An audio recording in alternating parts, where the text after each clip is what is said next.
This man paid his workers pennies and sent armed men to break their strikes. Then he gave away every single dollar he owned and died believing he was a failure. This is the story of Andrew Carnegie, the richest man in the world and the most haunted. November 1835. Dunfermline, Scotland. Andrew Carnegie was born above a one-room weaver's cottage. His father, Will, was a hand-loom weaver, a proud craftsman, and the machines were about to make him worthless.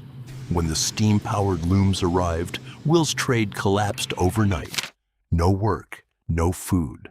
So his mother, Margaret, made the decision that would change history. We're leaving America. There's nothing for us here.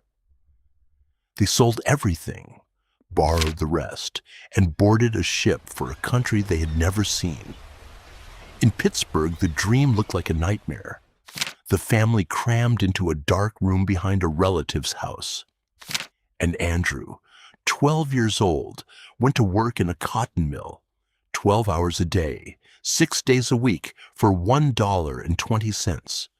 He swore to himself he would never be poor again. His escape came through a wire. Andrew became a telegraph messenger boy, racing across the city delivering messages. But he did what the other boys didn't. He memorized every business, every important name in Pittsburgh. And at night, he taught himself to read the telegraph by ear, translating the clicks in his head, a skill almost no one had. One man noticed, Thomas Scott, a rising executive at the Pennsylvania Railroad, the most powerful company in the state. Scott made the sharp little Scott his personal assistant, and Scott taught him the real secret of wealth. It wasn't a wage. It was ownership. Andrew, buy 10 shares of this company. Sir, I don't have $50. Then borrow it. Rich men don't work for money. They own the things that make it. Carnegie borrowed every cent. Weeks later, a check arrived in the mail. A dividend. Money he hadn't worked a single hour for. He stared at it and whispered, "So this is the goose that lays the golden eggs." That one check rewired his brain forever. By 30, Carnegie was wealthy. Most men would have stopped. Then, on a trip to England, he saw the future. A roaring furnace turning iron into something stronger and cheaper than ever before.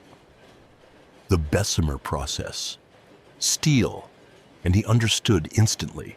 The country about to build itself, railroads, bridges, entire cities, would be built out of steel. And whoever made it cheapest would own the century. So he bet everything. He poured his fortune into one massive mill near Pittsburgh and named it after his old boss, the Edgar Thomson Works. And he ran it by a single merciless rule. Watch the costs, and the profits will take care of themselves.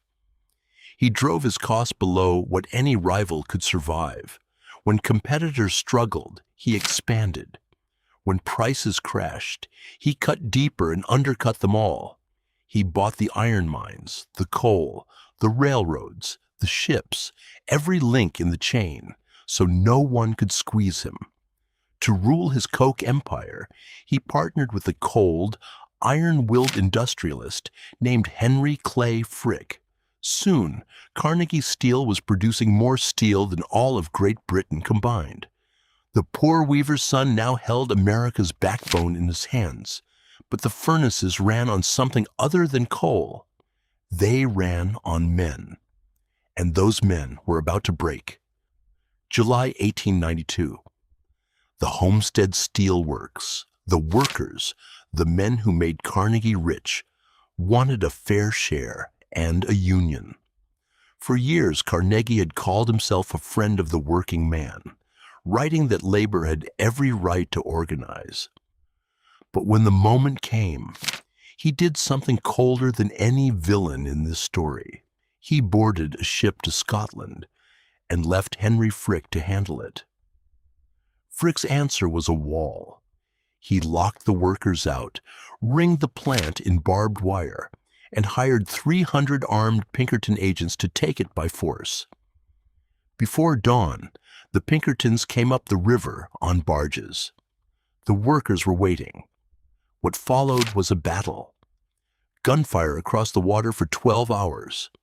When the smoke cleared, men lay dead on both sides. The state sent in the militia.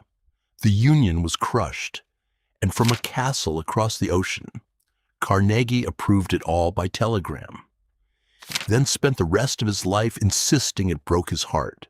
9 years later, an old rival made him an offer. The banker J.P. Morgan wanted to build the largest company the world had ever seen, and Carnegie steel was the missing piece. Carnegie scrawled a number on a slip of paper. Morgan looked at it and didn't even flinch. Done. $480 million, worth tens of billions today. As they shook hands, Morgan said the words Carnegie had chased since that cotton mill. Mr. Carnegie, I congratulate you on being the richest man in the world. He had won.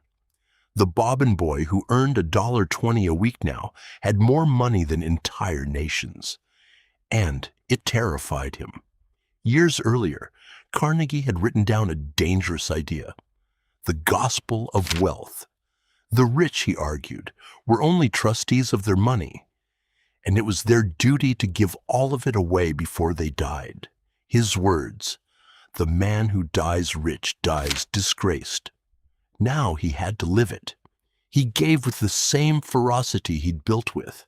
He funded over 2,500 public libraries, so any poor child could do what he never could, walk in and read for free. Universities, a concert hall that still bears his name. He gave away more than $350 million. But his greatest dream wasn't libraries. It was peace. He poured a fortune into ending war forever, building a peace palace, certain that reason had finally made war obsolete. And in 1914, the world set itself on fire. World War I shattered everything he believed. The man who thought money could buy a better world watched it collapse. And something in him died with it. Andrew Carnegie died in 1919. He had given away 9/10 of the greatest fortune on earth. And it still wasn't all of it. He missed his own goal. The libraries couldn't erase Homestead. The millions couldn't buy the peace he craved. By his own rule, he died rich. And so, by his own definition, he died disgraced.